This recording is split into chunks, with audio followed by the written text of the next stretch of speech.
Welcome to another 7 Minutes with Matt. As always, I appreciate your time together. And for the next 7 minutes, I really think you're going to see value out of this for the next 7 weeks, maybe even 7 years and beyond of your life. Today, I want to talk to you for a quick, short moment on how to change your environment or overcome your circumstances when the pressure gets too hot, or whether you're going through hell right now and you don't see a way out on the other side. I'm a big fan of businessman, author, and life coach Tony Robbins.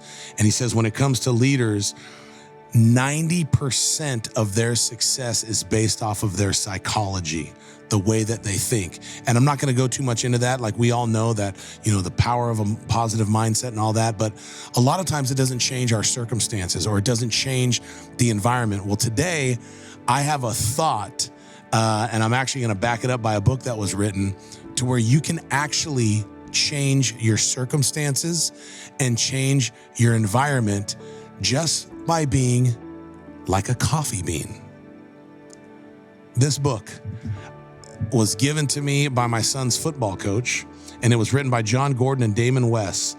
I read this entire book in 20 minutes. Get the book. It's like a life lesson, and I'm going to talk about it today. It's called The Coffee Bean, a simple lesson to create positive change. So basically, you can look at your situation that you're going through right now, or a situation that you've gone in the past to where the pressure was so much it caused fear, it caused anxiety, it gave you that sick feeling in your stomach because you didn't know how to change it, and you succumb to the environment or the pressure, if you will. And there's a story in this book that talks about this student who was facing the pressure of the big football game coming up, and his parents were fighting and on the verge of divorce, and he wasn't getting good grades in school, and all this pressure was hitting him at one time. So he went to his teacher and he asked his teacher for help, and the teacher basically said, "Let me ask you a question. Go home tonight, boil a carrot, and tell me what happens when you boil the carrot." He comes back the next day. He said, after about 10 minutes, the carrot got really, really soft and mushy. The teacher said, exactly.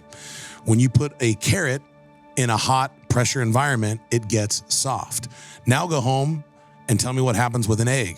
And the boy goes, I already know what's going to happen with the egg. That after about 10, 15 minutes, the egg gets hard. That's why we call it hard boiled eggs. And the teacher said, exactly. You boil an egg, the egg gets hard. It gets bitter.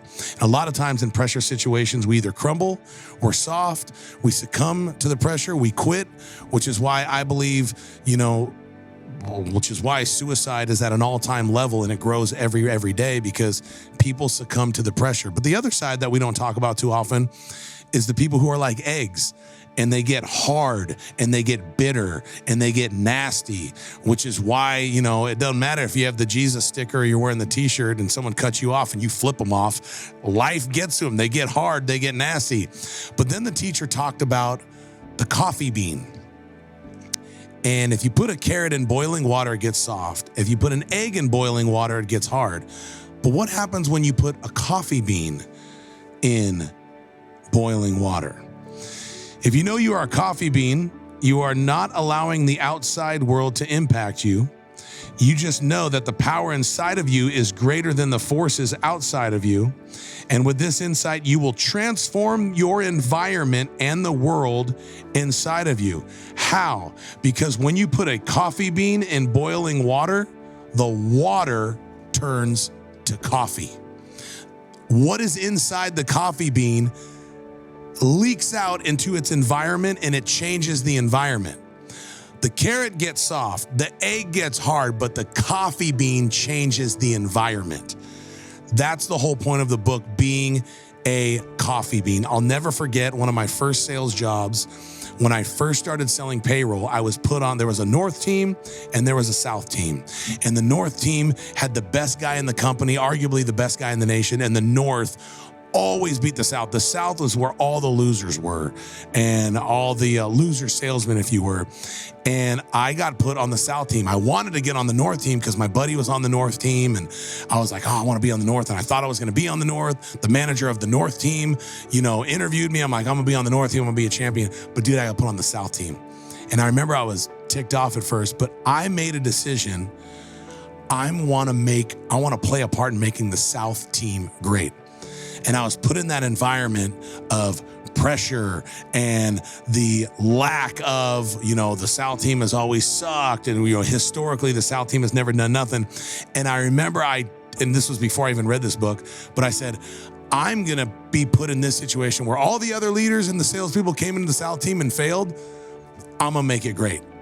I might not be as good as the guy on the North team, but I'm going to be the best guy on the South team, and I'm going to affect everyone around me. And here's what happened. It was contagious, and everybody got a higher vision for where they wanted to go. And we actually started to believe in the South team. And in 1 year, we went from worst in the office, North and South. And not only did we beat the North team, but we rose out of, I think it was like 100 teams in the entire nation. We finished top 10 in the entire nation, which was completely unheard of. We changed the environment. If you want to take a biblical standpoint, I always like to talk about Shadrach, Meshach, and Abednego.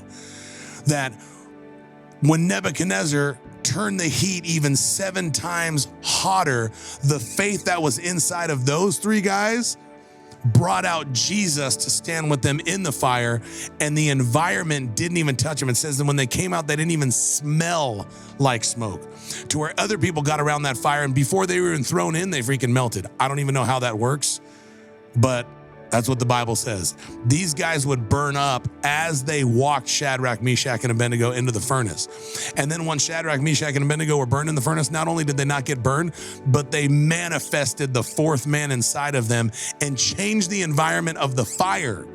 The fire wasn't even hot. Why? Because when you have that inside of you, he is Lord over that environment.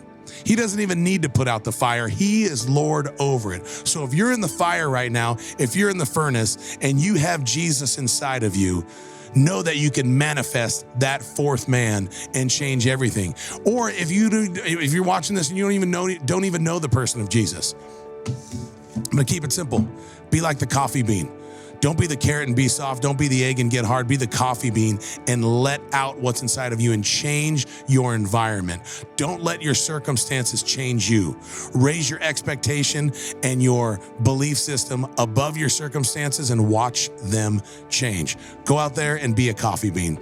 I hope you enjoyed another 7 Minutes with Matt.